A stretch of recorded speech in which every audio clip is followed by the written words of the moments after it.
சொந்தமாக மேனுஃபேக்சரிங் பண்ணி எல்லாத்துக்கும் கொடுத்துட்டுருக்குறேங்க. அதில் எது முக்கியம் அப்படின்னு கேட்பாங்க. பட் எல்லாமே அதில் முக்கியங்க.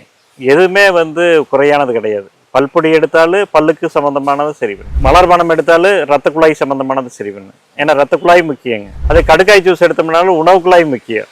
மலச்சிக்கல் இல்லாத பண்ணி ஹெல்த் மிக்ஸ் எடுத்தாலும் உணவுக்கு வேண்டிய மினரல்ஸ், விட்டமின், புரோட்டீன் எல்லாமே வேணும். அதுக்காக அந்த ஹெல்த் மிக்ஸ் முக்கியம். சூப்பு பொடி எடுத்தாலும் உடம்புக்கு ஹெல்த் கொடுக்கணுங்க. ஹீமோகுளோபின் அதிகமாகணும், உடம்பு டயர்ட் ஆகக்கூடாது. அதுக்கு அது முக்கியம். இஞ்சி பூண்டு தேனூல் எடுத்தாலும் இஞ்சி பூண்டு தேனூல் ரத்தத்தில் கொலஸ்ட்ரால் குறைக்க, ஜீரணத்தை சரி பண்ணும். வாயு சுண்ணம் எடுத்தாலும் உடம்புல இருக்கிற கழிவுகளை நீக்கிறது.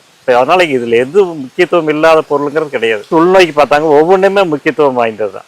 அதனால எல்லா பொருளையுமே சூழ்நிலைக்கு தகுந்த மாதிரி எடுத்துட்டா ரொம்ப ஆரோக்கியமான வாழ்வு. அதே சில பொருள்கள் பச்சை எடுத்துட்டு நம்ம அதை வெயிலில் வெப்பத்தில் உலர வச்சு அப்புறம் எடுத்து உபயோகப்படுத்துறோங்க. உதாரணத்துக்கு மலர்பானத்தில் பார்த்தீங்கன்னா செம்பருத்தி இருக்குதுங்க. செம்பருத்தி நீங்கள் பார்க்கலாம், இங்கே காய வச்சிருக்கிறோம், பார்த்தேன். அதை எடுத்து சேர்த்துறோங்க. ரோஜாப்பூ அதே மாதிரி தான் காய வச்சு சேர்த்துறோம். இது மாதிரி ஒவ்வொரு பொருளையுமே உலர்த்தி தான் சேர்த்தணுங்க. ஏன்னா பச்சையாகவே போச்சுன்னா அது ஃபங்கஸ் ஃபார்ம் ஆயிடும். அதனால அதே மாதிரி வலிவாத தைலம் மூட்டு வலிக்கு, நொச்சி தைலம் தலைவலிக்குங்க. இதே மாதிரி ஒவ்வொரு தைலங்களும் கூட தலைகளெல்லாம் போட்டு பச்சை தலையில் பொறிச்சிட்டு தண்ணியில் கொதிக்க வச்சு அதனுடைய எக்ஸ்ட்ராக்ட் எடுத்துட்டு அது எண்ணெய் ஊற்றி எண்ணெயில் அதை மிங்கிள் பண்ணுற மாதிரி பண்ணி அதை ஜனங்களுக்கு கொடுக்குறோம். அந்த மாதிரி மூலிகையில் பல மாற்றங்களை பண்ணி அதை கொண்டு வர்றாங்க.